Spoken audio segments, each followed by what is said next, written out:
Subscribe பண்ணுங்க. அப்படியே பக்கத்துல இருக்க பெல் ஐகானையும் பிரஸ் பண்ணுங்க.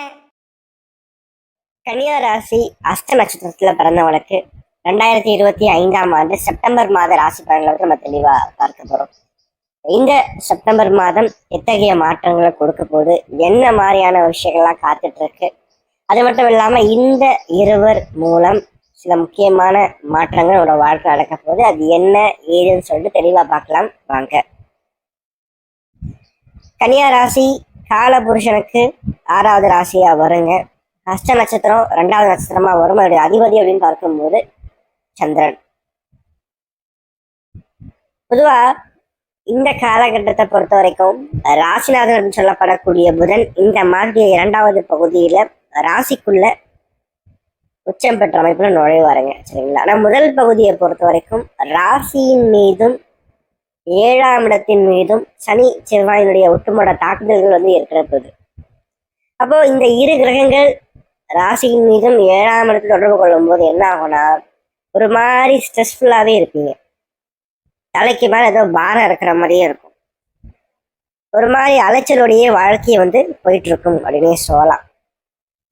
அது மட்டும் இல்லாம எதை எடுத்தாலும் ஒரு அவசரப்பட்டு சில விஷயங்களை இறங்கிட்டு அதன் பிறகு யோசிக்கின்ற தன்மையை கொடுக்கும். 2வது திருமண வாழ்க்கையை பொறுத்த வரைக்கும் கணவன் மனைவி இடையே கருத்து வேறுபாடுகள் சார்ந்த விஷயங்கள், சண்டைகள் சார்ந்த விஷயங்கள், அந்த புரிதல் அப்படின்ற விஷயத்த குறைக்கும், சரிங்களா? என்னதான் குரு 10ல உட்காந்துருந்தாலும் கூட 7ஆம் இடத்துல சனி இருந்து செவ்வாயினுடைய பார்வை திருஷ்டியை அவர் பெறும்போது இது சிறப்பு கிடையாது.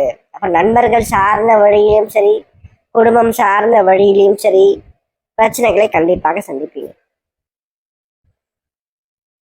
அதாவது ஆகஸ்ட் மாதமே இத்தகைய நிலைகள் நீடித்திருக்கும்.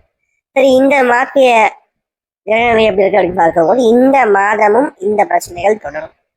ஆனா இதை சமாளிக்கின்ற வகையில உடைய திறமையானது இருக்கும். கடந்த மாதம் இருந்த நிலையை விட இந்த மாதம் பார்த்தீங்கன்னா நீங்க கண்டிப்பாக அந்த பிரச்சனைகளை, போராட்டங்களை சமாளிப்பீங்க. ஏன்னா ராசிநாதன் ராசிக்குள்ள உச்சம் பெற போகிறார். ஸோ அப்படி இருக்கும் போதே செப்டம்பர் மாதத்துக்கு 2வது பகுதியிலிருந்து ஓரளவுக்கு வாழ்க்கை உங்கள் வசம் வரும், சரிங்களா? இது அதாவது கால் போன போக்கில் வாழ்க்கை போயிட்டு வந்திருக்கோம். இப்போ நீங்க நின்று ஸ்டடியா அடுத்து என்ன பண்ணலாம்னு யோசிச்சு ஒரு முடிவு எடுப்பீங்க. 2வது சுக்கிரன் இந்த மாதத்துடைய முதல் பகுதியில லாபஸ்தானமான 11ஆம் இடத்துல உட்காந்துருக்காருங்க. அப்ப வருமானம் வரும்.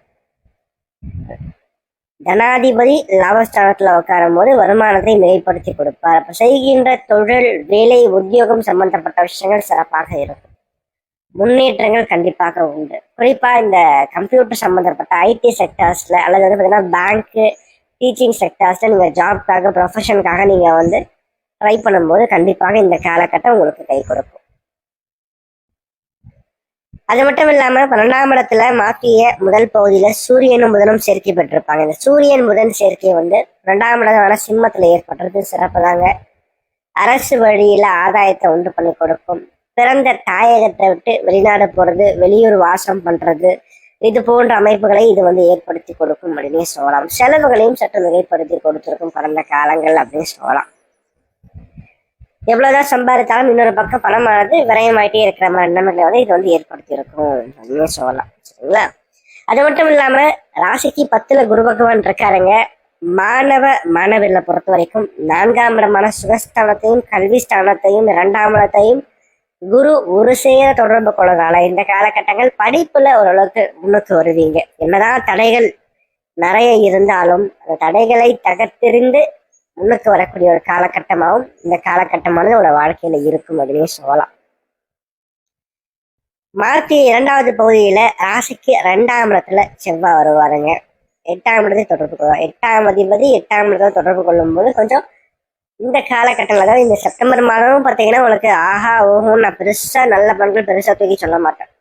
ஓரளவுக்கு ஆவரேஜான பலன்களை தான் நான் சொல்லுவேன், சரிங்களா? ஏன்னா இந்த காலகட்டங்கள் இப்படித்தான் இருக்கு. அடுத்து செவ்வாய் ராசிக்கு 3ஆம் இடத்துக்கு போகும்போது நல்ல சிறப்பான முன்னேற்றங்கள் அதாவது எடுத்த காரியத்துல வெற்றி, தொழில் முன்னேற்றம், வருமான முன்னேற்றம், இடமாற்றம் சார்ந்த விஷயங்கள்லாம் கொடுப்பாருங்க. ஆனா இப்போதைக்கு இந்த செப்டம்பர் மாதம் முழுக்கவே செவ்வாய் ராசிக்கு 2ல தான் உட்காரப்படுறார். அப்ப கொஞ்சம் இந்த செப்டம்பர் மாதத்தை பொறுத்த வரைக்கும் அஷ்ட நட்சத்திரத்துல பிறந்தவங்க கொஞ்சம் பொறுமையா இருக்கணும், நிதானமா இருக்கணும். எதுலையுமே பெருசா அகலக்கால இருக்கக்கூடாது. எல்லாம் அப்புறம் பார்த்துக்கலாம்னு சொல்லிட்டு கொஞ்சம் தள்ளி போடுற வழக்கத்தை இந்த மாதம் நீங்க மிகைப்படுத்திக்கணும். மேலும் புதன் இந்த மாதத்துடைய 2வது பகுதியில இருந்து ஆல்மோஸ்ட் செப்டம்பர் மாதம் முடிகிற வரைக்குமே பார்த்தீங்கன்னா ராசிக்குள்ளதான் இருக்க போறார். அது ஓரளவுக்கு உங்களுக்கு பக்கபலமா இருக்குங்க. சரிங்களா? ஃபர்ஸ்ட் விஷயம், மேரிட்டல் லைஃப்ல வந்து பார்த்தீங்கன்னா கொஞ்சம் நீங்க விட்டு கொடுத்து போகணும்.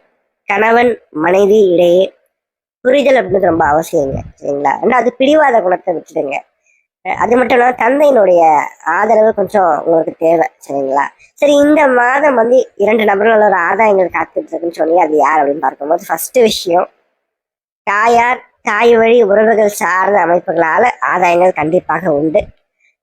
நிலம், சொத்து, வீடு அல்லது வாகனம் சார்ந்த ஏதாச்சும் ஒரு முயற்சிகள் உங்களுக்கு வெற்றியை கொடுக்கும் இவங்க வழியில. ரெண்டாவது, ராகு நல்லா இருக்கார் இந்த காலகட்டத்தில். அப்போ வேற்றுமொழி, வேற்று மதம் அல்லது வேற்றுமொழி பேசும் நபர்களால் ஆதாயங்களை ராகு கொடுப்பார். புதிதாக அறிமுகமாகிற நபர்களால் ஆதாயங்களை ராகு ஏற்படுத்தி கொடுப்பார். சரிங்களா? ஸோ இத்தகைய வழியில இத்தகைய நபர்களால் உங்களுக்கு அந்நிய மதம் சார்ந்த நபர்களால், அந்நிய மொழி பேசும் நபர்களால் இந்த மாதம் ஒரு சில ஆதாயங்கள், ஒரு சில நன்மைகள் சார்ந்த விஷயங்களை ராகு ஏற்படுத்தி கொடுப்பார் அப்படின்னு சொல்லலாம். மேலும் தகவலுக்கு எங்கள் சேனலை மறக்காமல் சப்ஸ்கிரைப் பண்ணுங்கள். நன்றி.